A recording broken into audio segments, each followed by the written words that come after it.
First of all, the quality that I used or that I watched this video in was really bad. Somebody snuck into the theater, was recording the movie. I felt that the guy at some point was either having a seizure or he just forgot that he was recording it, because even if you could see the video, sometimes he didn't take the subtitles. The camera just wasn't steady.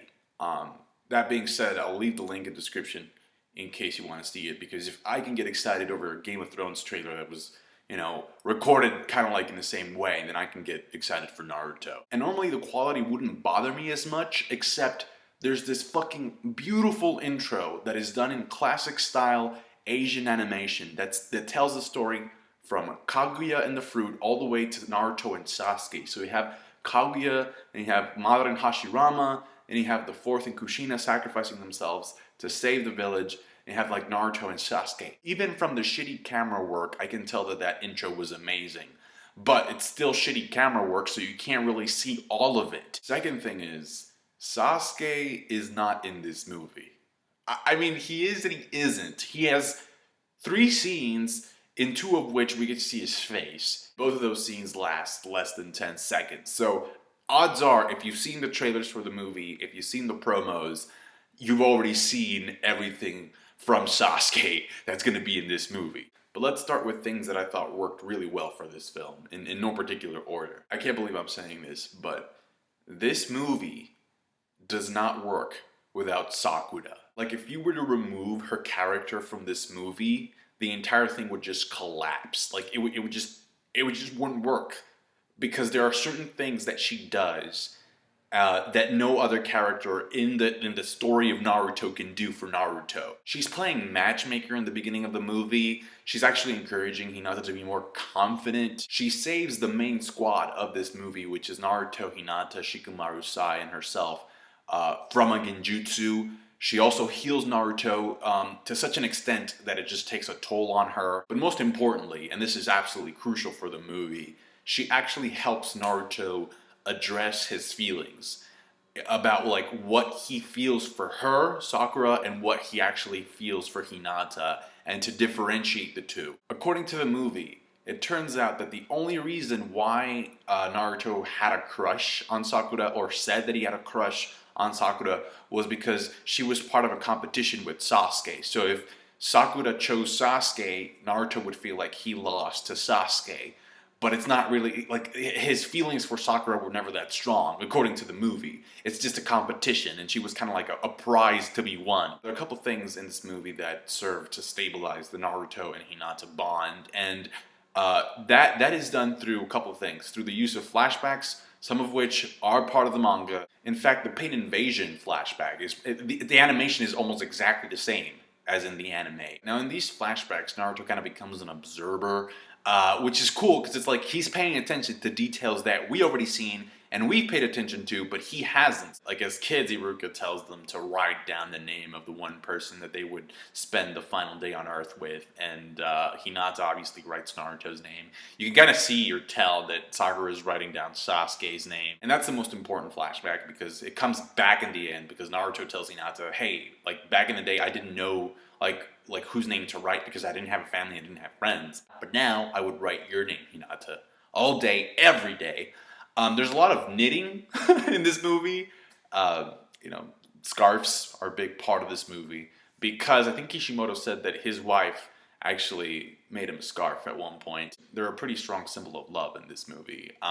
You know, Naruto finds out that that blue scarf that he's wearing, that's from Kushina. So I kind of like that because it's kind of like, even though Naruto's mom is gone, like, he technically still has Hinata, or he has Hinata now. And we do see Bolt and Himawari by the end. After the credits, like, they just play, you know, having a snowball fight. Naruto doesn't have to feel alone anymore when he goes back home. Now, don't get me wrong, like, Hinata does get her time to shine in this movie. In fact, there's just one point in the movie where she is the only one who can help Naruto because of her bloodline. So they end up combining the Rasengan and the Tiger Lion Fist You know, they combine their chakra together. It looks epic as hell. In fact, all of the action sequences in this movie look great. There's a lot of hand-to-hand combat, which I was surprised and I really enjoyed.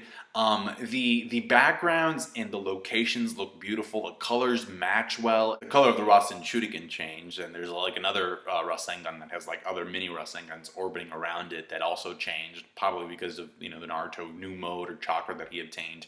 And then Sasuke pulverizes half of a meteor.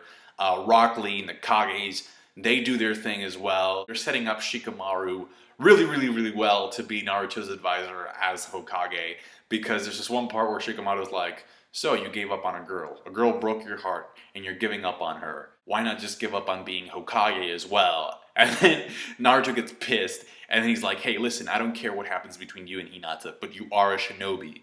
And it's kind of like he takes it upon himself to help Naruto man the fuck up. Another thing I like about this movie is that it just expands a little bit more on the character of Hamura, who is the Sage of the Six Paths brother. And he is a canon character. He was introduced in the manga. We just really didn't learn anything more about him. The movie tells us that Hagoromo went to Earth and created the shinobi world there, and Hamura stayed in the moon to guard the vessel for the Ten Tails. And that according to Toneri, who is the villain of the movie, he says that if he had a plan, Hamura had a plan, that if the Earth got way too out of control, if people just kept fighting, then there was a plan, a course of action to destroy the Earth. He would create a new world by awakening the Tenseigan, which Toneri tries to awaken in this movie.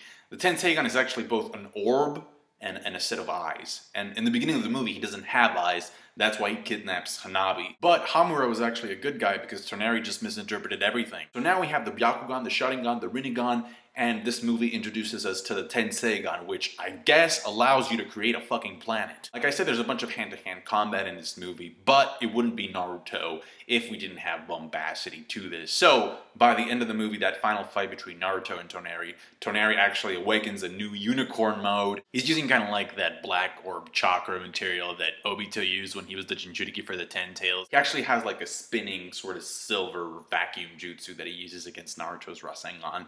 And Kurama gets in on the action as well. So you got Naruto Bijou mode and Kurama going at it in the moon. And then the moon, there's just one shot that I absolutely loved where you see the moon just be split in half. And it's like, it's just so realistically animated. The fights I thought were good. The animation was fucking amazing.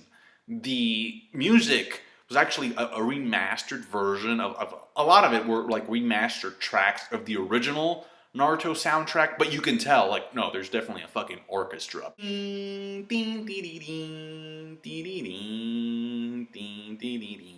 As a movie villain, Toneri works really well. We also get, like, Naruto and Hinata's wedding by the end, and I think Sasuke's not there, so as much as I'm a Sasuke fanboy, this movie wouldn't work with Sasuke there. Because then you would also need to spend time developing the Sasusaku thing, and there just wasn't enough time for that. It felt kind of corny at the end. Not the kiss. The kiss was perfect in my opinion. Because like Naruto just Rasengans the fucking wall. And they get out of a dimension so they fly up. Because there's this portal, right, that connects the Earth to the moon.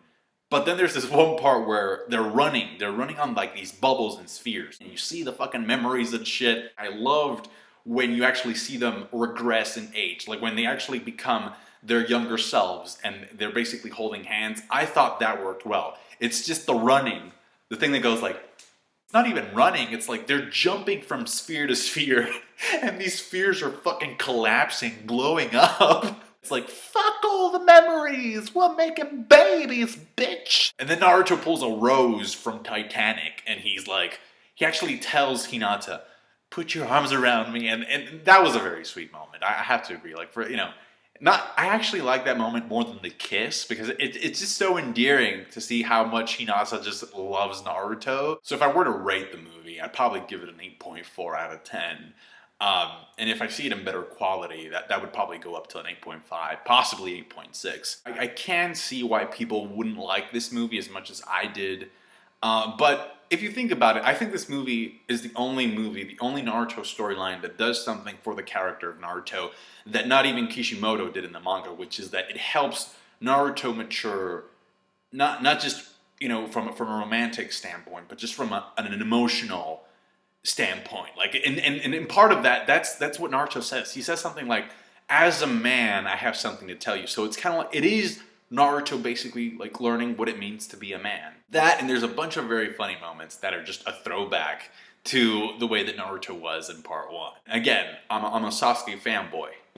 I cherished those 5 seconds of screen time. Thank you so much for watching. Like the video if you did, I appreciate that. Subscribe to my channel and tell me your thoughts about the movie or anything that I talked about down below. Catch you guys later. Bye.